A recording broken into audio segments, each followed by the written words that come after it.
Assalamu alaikum wa rahmatullahi wa barakatuh. Bonjour à tous et à toutes. Petite vidéo pour les éprouvés de la vie, pour ceux qui ne savent plus vers qui se tourner et qui, s'ils ont trouvé des gens, n'ont pas été fiables. Alors, je viens de recevoir un témoignage qui me disait je ne m'en sortirai pas, j'ai vu plein de laqis, on reste presque 2 heures à lire le Coran et je ne vais toujours pas bien.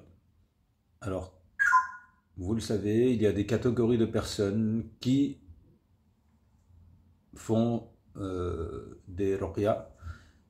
Il ne suffit pas, comme je l'ai dit précédemment, juste de lire le Coran. Le Coran est un moyen, mais il faut le reste.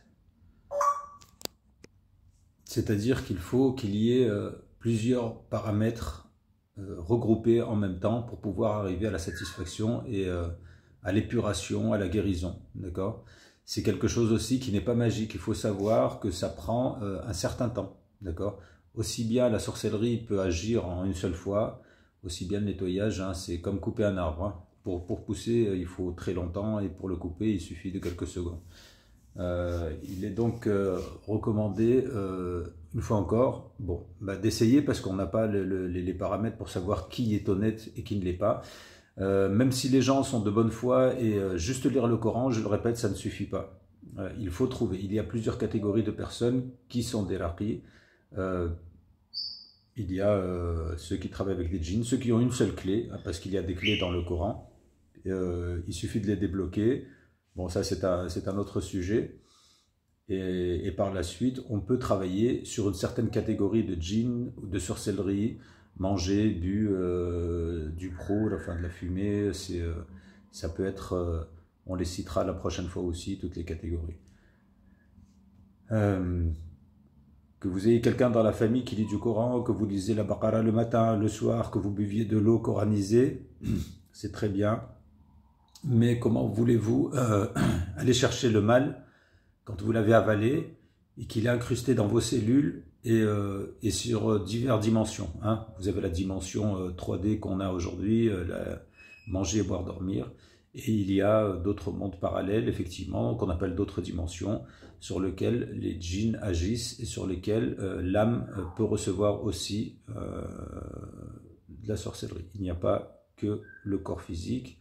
Il y a l'âme, il y a l'esprit, il y a l'aura qui peut être atteinte. Donc tout ça, c'est des paramètres qu'on ne fait pas qu'à en général. On rend cette situation très basique, alors qu'elle ne l'est pas. C'est très complexe. Donc si vous n'avez pas quelqu'un qui maîtrise les outils, qui peut voir, ou qui a,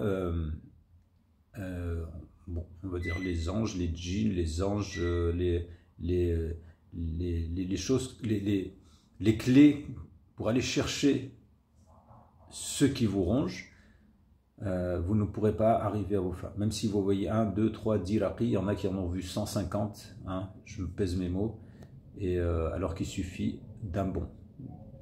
Alors voilà, posez-vous les bonnes questions. Si ça ne marche pas dans les 3 séances, il n'y a pas besoin d'avoir 1 heure de lecture de Coran. Hein, quand on est bon, il y a des gens que je connais qui travaillent et qui le font en 5-10 minutes, d'accord ? Une lecture, répétée 3 fois, 7 fois, le cas échéant 11 fois, mais voilà, ça doit être assez rapide, d'accord ? Posez-vous les bonnes questions, demandez comment les gens travaillent avant de commencer les ruqya, et s'ils commencent à vous dire de vous laver avec des papiers, avec des écritures, on a vu des écritures bizarres, mais ça fait appel au djinn, laissez tomber, parce que de toute façon, ça va vous coûter plus cher que ce que ça va vous rapporter, d'accord ? La sorcellerie ne sera pas enlevée complètement, ça reviendra, vous ne serez pas protégé. À bon entendeur, salut, faites attention à vous, et avant d'aller chez quelqu'un, même si on est en détresse, prenez un peu plus le temps et trouvez. Maintenant, on a TikTok, on a Viber, on a tous les réseaux sociaux qui permettent de cibler, d'écouter ce que disent les personnes, comment ils travaillent, et puis de trouver la bonne personne, Inch'Allah. Paix et guidance à tout le monde. Salam alaikum.